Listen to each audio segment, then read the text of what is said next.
বাণিজ্যিক রাজধানী খ্যাত চট্টগ্রামে ভ্যাট পরিশোধ করেন মাত্র ৫১,০০০ ব্যবসায়ী। তবে কাস্টমস, এক্সাইজ ও ভ্যাট কমিশনারেটের তথ্য বন্দরনগরীতে ভ্যাট দিতে সক্ষম ব্যবসায়ীর সংখ্যা লাখের বেশি। বড় একটি অংশ আওতার বাইরে থাকায় রাজস্ব হারাচ্ছে সরকার। ক্রেতার কাছ থেকে হিসাব কষে ভ্যাট আদায় করেন দোকানি। তবে কাস্টমস, এক্সাইজ ও ভ্যাট কমিশনারেট বলছে শতকরা প্রায় ৭০ জনই সেই অর্থ জমা দেন না সরকারি কোষাগারে। অধিকাংশ দোকানের অনলাইন ভ্যাট নিবন্ধন নেই।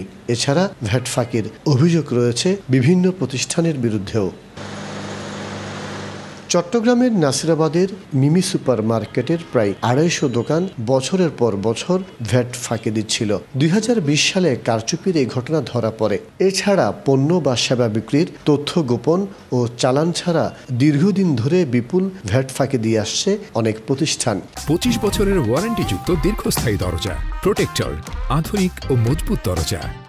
ব্যবসায়ীদের সততার পাশাপাশি জনসচেতনতা বৃদ্ধির পরামর্শ সংশ্লিষ্টদের। কিন্তু অধিকাংশ মানুষ কিন্তু এটা জানি না যে আমরা আদৌ ভ্যাট দিচ্ছি কি দিচ্ছি না। তো আমাদের ব্যবসায়ীদেরকে যেরকম করে রাজস্ব বোর্ড থেকে পুরস্কার ঘোষণা করা হয়েছে, একইভাবে কিন্তু জনসাধারণের অ্যাওয়ারনেস তৈরি করার জন্য কিন্তু অনেক বেশি প্রচারণা দরকার। বিশাল একটা চট্টগ্রাম এর মধ্যে সেটার বেশিরভাগ অংশ আপনার ভ্যাটের আওতার বাইরে রয়েছে। যদি আমরা সুষম উন্নয়ন চাই দেশের, আসলে ভ্যাট প্রদান করা এটা প্রত্যেক সচেতন ব্যবসায়ীর দায়িত্ব। কাস্টমস, এক্সাইজ ও ভ্যাট কমিশনারেটের কর্মকর্তারা বলছেন মানুষের মাঝে গড়ে ওঠেনি ভ্যাট দেওয়ার আগ্রহ।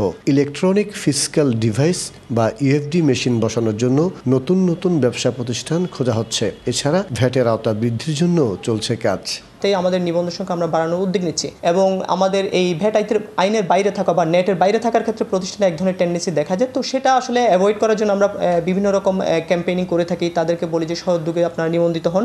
এদিকে নিবন্ধন করেও ভ্যাট দেনা এমন প্রতিষ্ঠানকে চিহ্নিত করে অভিযান শুরু হয়েছে বলে জানানো হয়। মাসুদুল হক, ডিবিসি নিউজ, চট্টগ্রাম।